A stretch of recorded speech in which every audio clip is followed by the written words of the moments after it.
if you had a machine that could run an evaluation or a model of what the world would look like over the next 100 years, and you ran this 100 times and you saw like, what is the likelihood of something happening? People do this with retirement calculators, for example.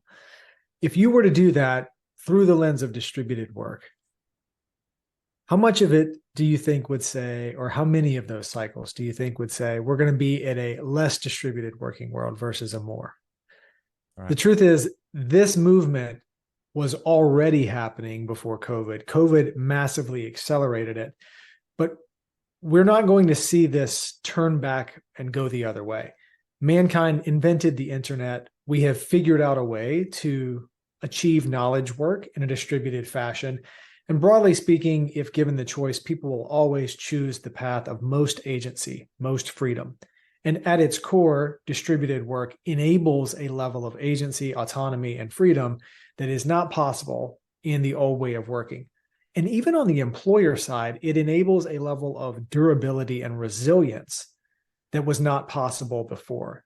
For companies that lean into this, it enables them to decouple the results that they drive from a piece of physical geography. From a de-risking standpoint, this is quite significant. Have we won? Depends on your definition of won, but I would say largely yes. And here's what I mean by that. It's not that remote work as an operating model has to completely consume all other operating models for victory to be achieved.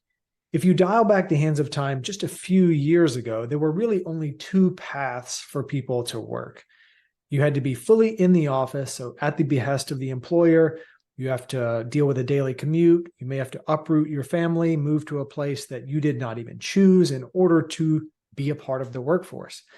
Or you may get fortunate and you could find a hybrid type of scenario where an organization would tolerate you working from a different location, but it was never optimized for that. Now we have a de facto third lane. There are a host of organizations that have been born 2020 and onward that don't even think of this as the contrarian path. They were just born into an officeless world. This is their default. And if you were to tell them, oh, your team is working remotely, they would actually have to think about it because to them, they're just working. And so what I see is there is this upstart movement, this clean break with organizations that don't have the tech debt or the legacy of having real estate and the office modalities around it. And the further we get from that, the longer those companies have to incubate, and you'll start seeing this movement from kind of the bottom up, is my prediction.